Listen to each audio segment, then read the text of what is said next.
Hey everybody, and welcome back to my top 100 board games of all time. This is the 2022 into 2023 version of the list, and today I'll be continuing the countdown from number 30 down to number 21, so we're really getting into that top half of the list now. Before I get started on the games, I want to give a shout out to the show's sponsor, KIENDA.co.uk, who are my go-to online retailer when it comes to buying games here in the UK. I highly advocate them, and if you use my link in the show notes or the QR code, then you can get 5% off your first order. But let's get on with the list. At number 30, I have Terra, which has actually fallen one place from last year. Now, this has been on the list for 4 years now, so it really has held its own. Now, Terra is a dice drafting style game, as not only can you use the dice that you've rolled at the start of the game to activate these actions, but you can also take dice from other players, providing that you pay them for it, but they have no choice in the matter.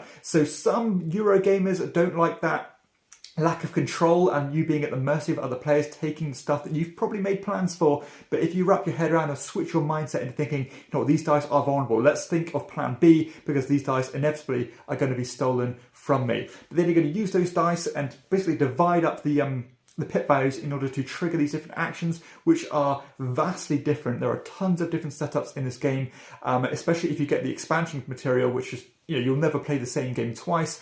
You are getting points, of course. You're trying to fight off these communal threats. You're trying to get presents in the cathedral. There are lots of Euro goodness here, but it is a very cohesive package, and it is a very mechanical game in its approach.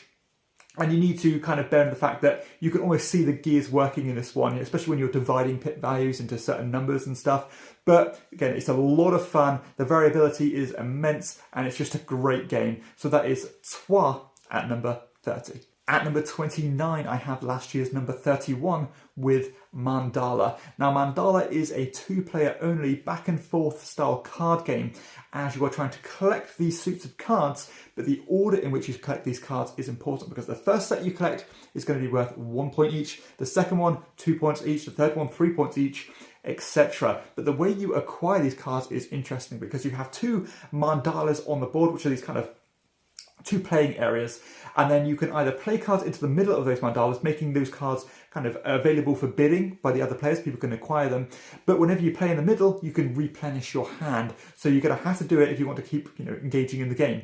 But the other area you can play in is the cards to bid for the cards in the middle. But as soon as you lock in one of these suits of colours in one of these mandalas, nobody else or the other player cannot play that same suit. So you can really use that as to restrict your opponents in order to choke them and then get what you want. And I also love the fact that just because a card might be worth loads of points to me, it might mean it's worth next to no points to you. So it does have this cool economy where you have to factor in which cards am I going to use to bid, because, you know, if I know that you want these cards because they're worth a ton to you, I'm probably not going to put them in the middle, and I'm going to use them to bid myself so I can get them out of the game. Just a brilliant game. It's genius, in fact, and it has this almost feel of timeless antiquity to it. It feels like if this game was designed 100 years ago, I wouldn't be surprised. I think it is a masterpiece. So that is Mandala at number 29. At number 28, I have Brussels 1893. Now, this game really did impress me this year. I mean, of course, it's ranked at number 28. I was blown away, in fact, by this game. So this is, in its essence, a worker placement style game, where you're going to place your workers on the board and take the relevant action, of course.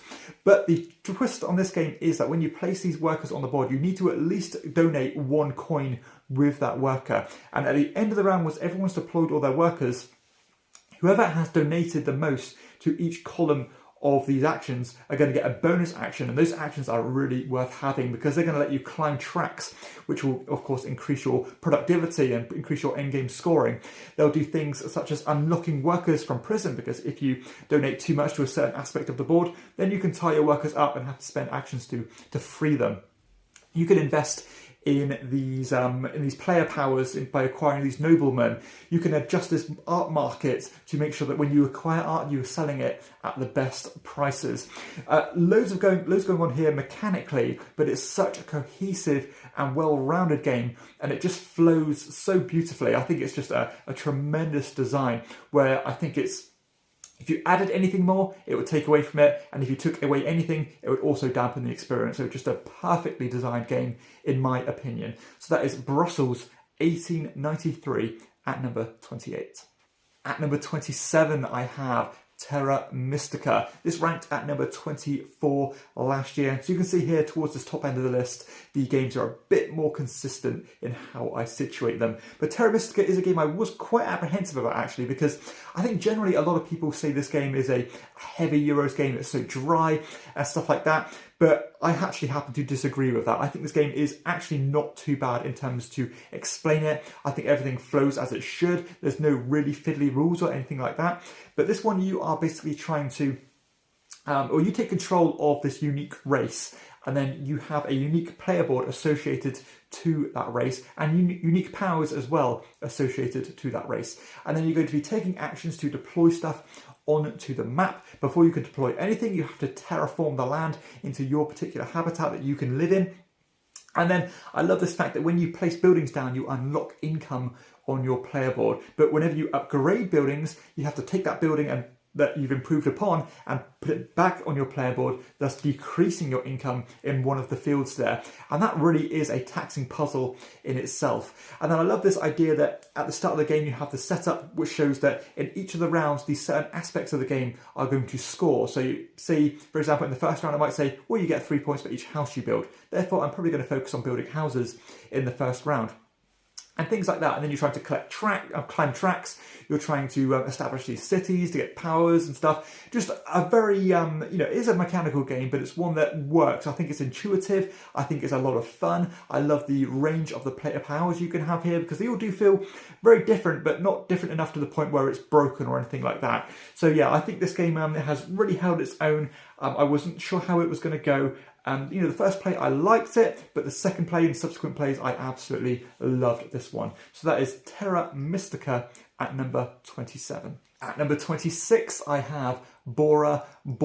So this game I've actually only gotten to the table for the first time this year, because this game is a bit like hen's teeth. It's very difficult to get hold of, but boy oh boy am I glad that I made that investment and tracked down a copy, because for me this is one of Stefan Feld's best designs. Now this is a dice driven game, kind of a dice placement style game I suppose, as you're going to use these dice that you've rolled at the start of the turn and allocate them to different actions. Now the higher point valued actions, as in the pip values, are great because you take stronger actions with them.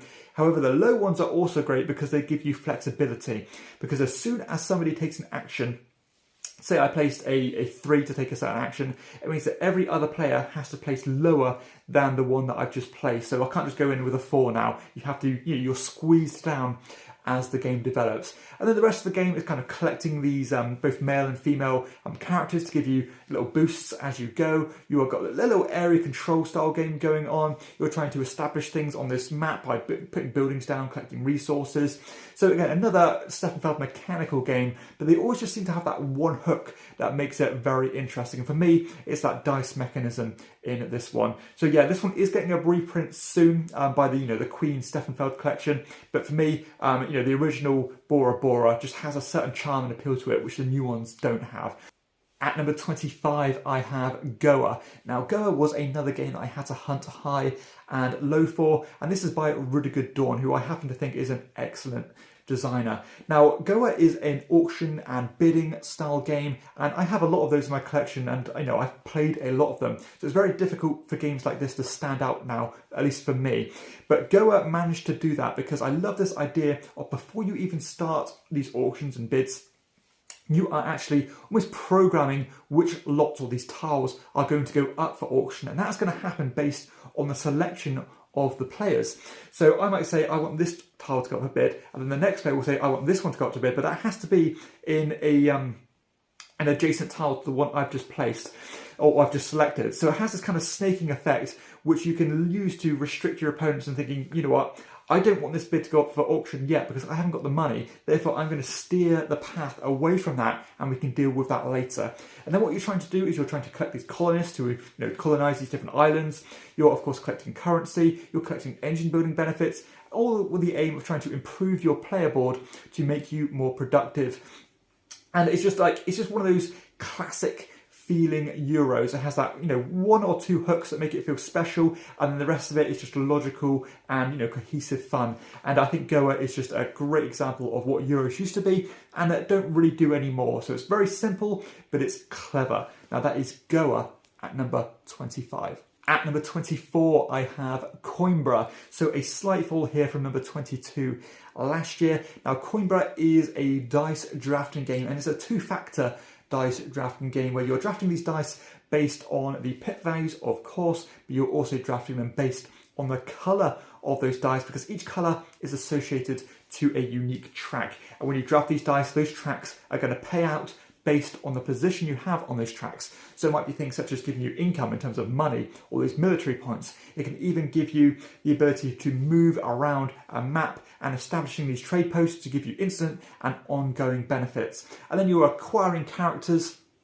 and doing lots of different things to improve your engine and build up your tableau of characters. It's just a lovely Euro. It really has kind of put a fresh lick of paint on the Euro genre because it's bright and beautiful, and it's a hell of a lot of fun. I love climbing tracks, I love dice drafting, I love kind of map point-to-point movement, and this game has it all together in one great game. So that is Coimbra at number 24. At number 23, I have Capital Lux 2 Generations. So this is a debut entry on the list and is the highest ranked pure card game I have on this list. So the rest of them are going to be board games. So Capital Lux is a twist on the classic kind of blackjack style game, as you're trying to aim towards a target but not go over that target. But this game takes that idea and concept to a whole new level, as you have different coloured suits of cards, and then you are either playing them in front of you to hopefully try to score them, or you are adding them to the city or the capital in order to create the threshold that you're trying to aim towards. But whenever you play a card in the capital, you are going to get an ability, or you have to use this ability assigned to it. Now those can be very positive, but they can be quite chaotic in the way they work, which means you have to manage the rest of your hand accordingly. This is a game that puts you under a lot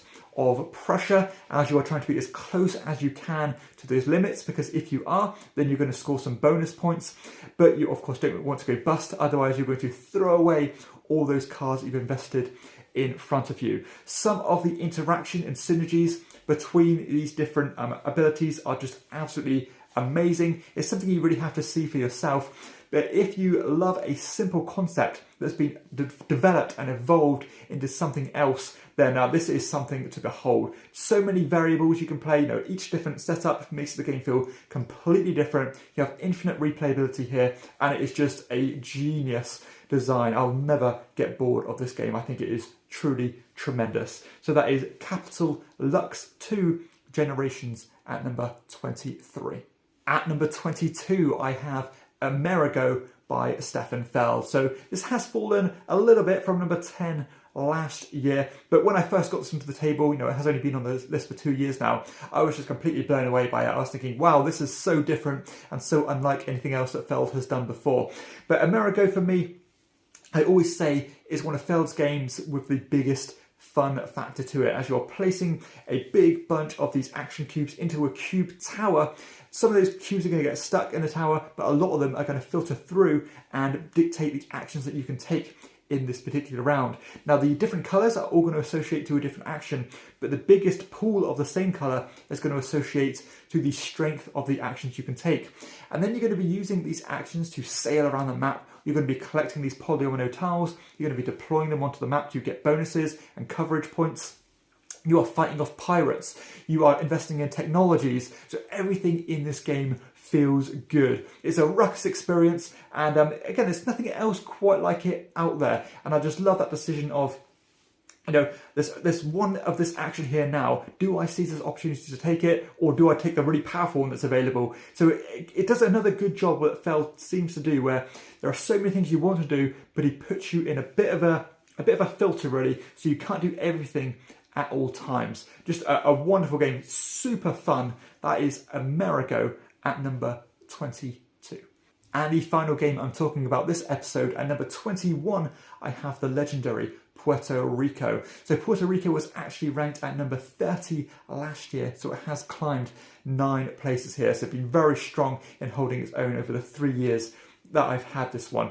So this is considered one of the best games of all time. It really did take this action selection system to a whole new level in terms of how the player interaction works, because when you take an action in this game, then every other player is going to get a lesser version of it, which means that if you know that somebody is going to do something that you want, you can let them do it and then leech off their efforts and maybe do something else. So you really do have to constantly assess the board in the hope that you're not helping other players more than you're helping yourself. A very nuanced and genius, basically, level of interaction. And the idea of this game is that you are essentially trying to build these buildings on your player map to harvest these different resources. You're trying to send them off on ships to get victory points.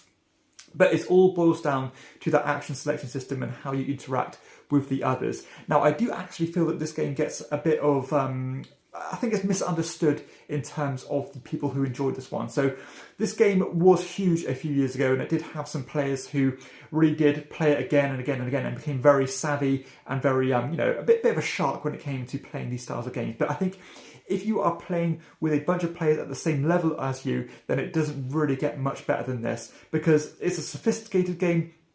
It's a game, again, of nuance, but I think it's foolish to dismiss that people wouldn't understand that, and that it's just a wonderful classic Euro game that, it was considered one of the best games of all time for a reason. So that is Puerto Rico at number 21. So there we have it. That concludes the video. Hopefully you've enjoyed this one. If you have, please be sure to subscribe to my channel, give it a thumbs up, and let me know what you think of these games. For everybody else, I'll see you next time on Chairman of the Board. Bye-bye.